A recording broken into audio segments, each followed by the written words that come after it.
ऐसा लगता है कि जिस तरह देश के गृह मंत्री अमित शाह और नरेंद्र भाई मोदी बदनाम है उद्योगों को और बड़े लोगों को सपोर्ट करने के लिए, कॉर्पोरेट वालों को सपोर्ट करने के लिए, देश की इकोनॉमी को बर्बाद करने के लिए, दान लो धंधा करो वाली बात जो बोले इस तरीके से, और उसी का एक बहुत ही गंदा खतरनाक उदाहरण देखा जाए तो माधवीपुरी बुच का केस। चेयरमैन होने के बाद 38 करोड़ का ट्रांजैक्शन किया उन्होंने खुद।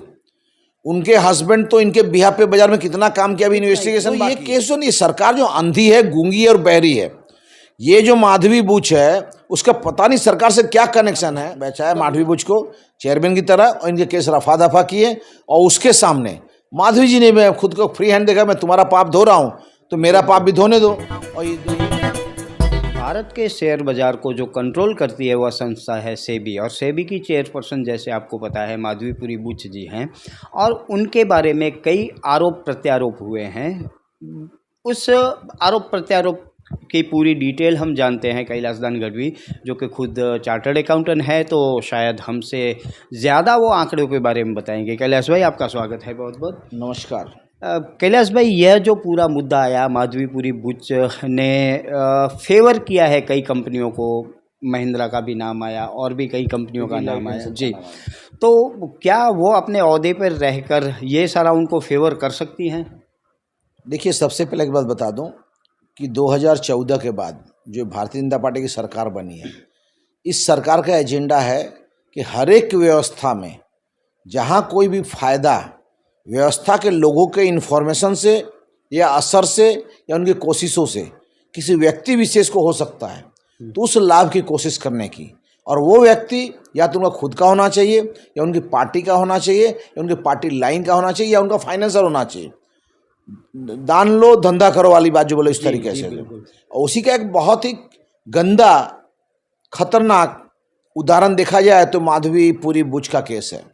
माधवीपुरी बुच इस security and exchange board of India, जो भारत में जितने भी शेयर बाजार में जो शेयर का ट्रांजैक्शन होता है, उनकी एंट्रियां घूमती हैं, उनका भाव अप जाता है, उसको कंट्रोल करते हैं लोग। उनकी रेगुलेटरी अथॉरिटी है, उनकी एक्टिविटी पर ध्यान रखती है, उनके द्वारा किए गए गलत सही चीज़ों पर मॉनिटरिंग करती है, और उनको दंड भी करती है। राइट भी उनके पास में। दंड करने का राइट कब आता है? जब आपको ये मालूम है कौन गलत कर रहा है, उसको आइडेंटिफाई करना। इसके लिए रूल्स बने हुए हैं, और उस रूल्स को वायलेशन करने का राइट कभी भी उसके चेयरमैन को, उसके स्टाफ को नहीं हो सकता, क्योंकि वो पार्ट ऑफ सिस्टम है। उनको मालूम है क्या सही है क्या गलत है, और उनके किए हुए उनको मालूम है कि सेबी में जो इन्फॉर्मेशन आती है वो पहले आती है और बाद में बाजार में जाती है जी। शेयर बाजार पे किसी भी प्रोडक्ट का कोई भी शेयर हो, मान लो कि आज रिलायंस है, तो रिलायंस का जो पब्लिक इशू आता है, जो मार्केट में जो उसका बैलेंस शीट या कोई इन्फॉर्मेशन आता है, कितना परसेंट होल्डिंग हुआ क्या, पहले सेबी को देते हैं वो लोग। और सेबी के चेयरमैन को या सेबी के स्टाफ को मालूम होता है कि इन्होंने क्या किया। जैसे मान लो, सिंपल एग्जाम्पल देता हूँ कि कल होकर के अपने यहाँ कोई कंपनी गुजरात की ले ले, अपने छोटी सी कंपनी की, मान लो एक पीडीलाइट ले लेते हैं। पीडीलाइट कंपनी का मान लो 2% स्टेक अगर वर्ल्ड के सबसे बड़े इन्वेस्टिंग कंपनी ने किसी ने लिया, तो इसका मतलब उसका फ्यूचर अच्छा है। और वैसे केस में वो शेयर का भाव बढ़ने की नेक्स्ट डे चांसेस अगले 2-4 दिन में बहुत रहते हैं। वैसा इन्फॉर्मेशन अगर इसके सेबी के स्टाफ के पास हो, उसके चेयरमैन के पास हो, तो वो उसका उपयोग करके अगर उसको बिजनेस करे, उसको ट्रेड पहले शेयर ले लें, फिर भाव बढ़े फिर बेच दें, जो कि इनसाइडर ट्रेडिंग की तरह एक नाम किया जाता है, वो हो सकता है। और ये सेबी के जो चेयरमैन बनाए गए हैं, वो पहले मेंबर बने फिर चेयरमैन बने, पर उनका पूरा प्रोसीडिंग, उनका सिस्टम, उनके बारे में जो एलिगेशन आ रहा है, वो उनके द्वारा किए गए ऐसे पाप हैं जो शेयर बाजार को या इंडियन सिक्योरिटी एक्सचेंज एक्ट को शोभा नहीं देता। कैलाश जी, सबसे बड़ी बात यह है कि ये तो उनका कॉन्फ्लिक्ट ऑफ इंटरेस्ट ही हो गया, क्योंकि उनको सारी डिटेल पता है और वह उसमें ट्रेडिंग करती हैं। उसके अलावा कई ऐसे मुद्दे हैं, कई ऐसी कंपनियां हैं जिनके छोटे मोटे इश्यूज सेबी में थे।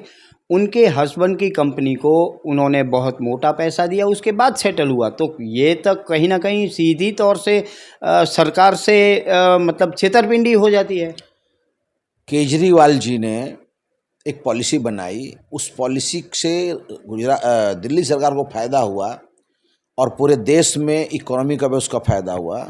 उसके बाद भी कोई कारण न होने के बाद भी न 1 रुपया पकड़ाया, न कोई ब्लेम हुआ, कोई डॉक्यूमेंट्री एविडेंस नहीं, तो भी केजरीवाल जी को इतने समय तक जेल में रहना पड़ा, जो कि मुख्यमंत्री थे। भारत के इतिहास का सबसे गंदा दिन था वो। उसके सामने सेबी के चेयरमैन चेयरमैन होने के बाद 38 करोड़ का ट्रांजैक्शन किया उन्होंने खुद। उनके हस्बैंड तो इनके बिहाफ पे बाजार में कितना काम किया, अभी इन्वेस्टिगेशन बाकी है। उनको दोनों को जेल में जाना चाहिए। उन्होंने देश के शेयर मार्केट शेयर होल्डर के साथ छेतरपिंडी की है, चीटिंग की है उन्होंने, ऐसा केस होना चाहिए। पर अभी तक खाली उनका रिप्लाई ही लिखा जा रहा है, उनको एक्शन नहीं लिया जा रहा है। अरे मैं तो साथ में एक और बात बता दूं, मुझे नहीं बोलना चाहिए, आपने सेबी की बात कर रहे हो, तो मुझे इच्छा होती है वो बात की शेयर करें हम। जिस तरह केजरीवाल जी को उन्होंने केस बनाया है, झूठा केस बनाया है साहब, उसके सच्चा केस गुजरात में है। गुजरात के अहमदाबाद शहर में पूरा ग्रीन बेल्ट है 4-5 किलोमीटर का लंबा, नारायणपुरा नौरंगपुरा के बीच में। और जब लास्ट अपने मुख्यमंत्री आनंदीबेन पटेल थी तो उन्होंने इलेक्शन से कुछ समय पहले वो पूरे ग्रीन बेल्ट को कंस्ट्रक्शन बेल्ट में शिफ्ट कर दिया। तो उसमें क्या डील हुई, कितने हजार करोड़ रुपया पहले बिल्डरों ने सरकार को दिया ताकि वो ग्रीन बेल्ट जो था, वो ग्रीन बेल्ट को उन्होंने इंडस्ट्रियल कंस्ट्रक्शन बेल्ट में रेसिडेंशियल बिल्ड और कमर्शियल बिल्ड शिफ्ट किया। तो ये केस जो नहीं, सरकार जो अंधी है, गूंगी और बहरी है। ये जो माधवी बूच है उसका पता नहीं सरकार से क्या कनेक्शन है, उनका गुजरात कनेक्शन तो है ही, पर सरकार से क्या कनेक्शन है कि जिसके कारण हमारे गुजरात के लोगों को भी बदनाम किया जा रहा है। और ऐसे लोग, हम गुजराती जो खमीरबंदी गुजराती कहते हैं, जो सिद्धांत नीति धर्म से धंधा करते हैं, उनको भी बदनाम किया जा रहा है। इस मैडम ने सिर्फ यही काम नहीं किया, ऐसे बहुत सारे कंपनियों को फेवर किया, बहुत सारे इन्वेस्टर बैंकिंग को फेवर किया, बहुत सारी ऐसी एजेंसियां जो अलग अलग इकोनॉमिक सेक्टर के कंपनियों में पैसा इन्वेस्ट करती है, उनके साथ भी डील की। तो कहीं ऐसा लगता है कि जिस तरह देश के गृह मंत्री अमित शाह और नरेंद्र भाई मोदी बदनाम हैं उद्योगों को और बड़े लोगों को सपोर्ट करने के लिए, कॉरपोरेट वालों को सपोर्ट करने के लिए, देश की इकोनॉमी को बर्बाद करने के लिए, उसी तरीके से ये माधवी बूच का भी जो पोस्टिंग है, जो टेन्योर है, जो काम करने का पीरियड है, उस समय में जो काम हुए, जो गलत गलत काम हुए, इन सब के कारण ऐसी परिस्थिति हो सकती है कि बहुत बड़ा फाइनेंशियल फ्रॉड हो। और मैं तो छोटा आदमी हूँ, मैं तो आम आदमी कार्य करता हूँ, मेरी जवाबदारी सौराष्ट्र कच्छ के लिए है, मगर उसके बाद भी ये मांग नहीं करता कि सिर्फ ज्वाइंट पार्लियामेंट्री कमेटी जब बैठेगी ना तभी इसका सॉल्यूशन आएगा, तब इसका सॉल्यूशन नहीं आएगा और चोर और पापी कभी पकड़े नहीं जाएंगे। कैलाश भाई, जो उनके हस्बैंड है धवल बुच, उनके जो एक भाई हैं सरकार में सचिवालय में अच्छी पैठ रखते हैं, उनके माध्यम से शायद ये किया गया हो, तो इसका मतलब यही माना जाए कि सरकारों की तरफ से ही इनको आगे भेजा गया है और वही पूरा फाइनेंशियल फ्रॉड करके जो भारत के शेयर मार्केट में जो इन्वेस्टर हैं उन इन्वेस्टरों को लूटने का ही यह काम है। मैं तो आपसे रिक्वेस्ट करूँगा, मैं जो बोल रहा हूँ उस पर अगर सरकार इन्वेस्टिगेशन करे, सीबीआई बैठा है तो बहुत कुछ बारे का फैक्ट ऐसा है कि गुजरात में बीजेपी कुछ बड़े नेताओं ने कुछ शेयर बाजार में कुछ कंपनियां फ्लोट करके, और जिसके शेयर बाजार 600-700 रुपये तक ले गए प्राइस उसका, और बाद में वो 0-0 हो गई। वैसी कंपनी में बीजेपी के बड़े बड़े नेताओं का हाथ था, उन्होंने पैसा साइफन ऑफ किया, वहाँ से पैसा बाहर निकाला। और जब इस पर सेबी की इंक्वायरी का डर लगा तो वैसे केस में इन सब के चाहते व्यक्ति को इन्होंने यहाँ बेचाया, माधवी बूच को चेयरमैन की तरह, और इनके केस रफा दफा किए। और उसके सामने माधवी जी ने मैं खुद को फ्री हैंड देखा, मैं तुम्हारा पाप धो रहा हूँ तो मेरा पाप भी धोने दो। और ये मिली भगत है देश के आर्थिक क्राइम के मामले में, कोलेटरल बॉन्ड के बाद ये सबसे बड़ा क्राइम है। कैलाश भाई, बातें तो बड़ी बड़ी हुई, ईडी कुछ हज़ार लाख रुपए के लिए ईडी दौड़ी दौड़ी चली जाती है, लेकिन ये इतना बड़ा फाइनेंशियली फ्रॉड है, शायद आंकड़े तो नहीं है लेकिन शायद इंडिया के हिस्ट्री में सबसे बड़ा फ्रॉड होगा। इसके खिलाफ ईडी ने कोई, ना ही ईडी ने जांच की है ना ही सीबीआई ने जांच की है, तो क्या इसको माना जाए?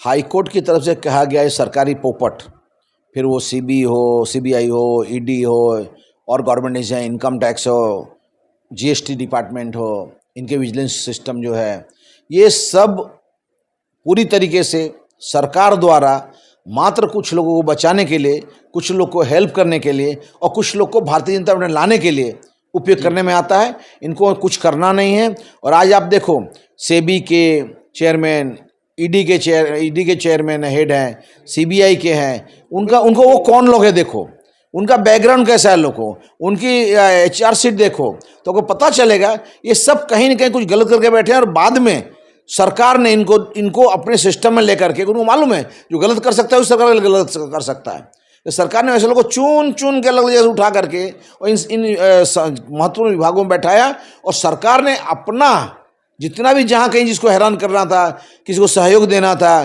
किसी को छोड़ देना था, किसी को बंद करना था, ये सब काम सरकार ने इन लोगों से किया। कैलाश भाई, तो तब तो अब सरकारों के ऊपर भी प्रश्न उठता है। जेपीसी की मांग इन्होंने नहीं संतोषी है। अंत में जनता के पास क्या रास्ता रह जाता है, क्योंकि वह तो अभी दलदल में फंसे हुए हैं।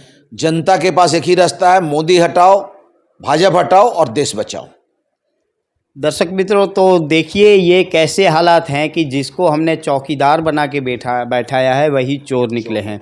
मुझे एक अच्छे शायर की एक लाइन बहुत ही याद आ रही है कि द्वंद्व कहाँ तक टाला जाए, युद्ध कहाँ तक पाला जाए, तू भी राणा का वंशज है, फेंक जहाँ तक बाला जाए। नमस्कार, आवाज़ जनता की मैं से मैं दतेश भावसार।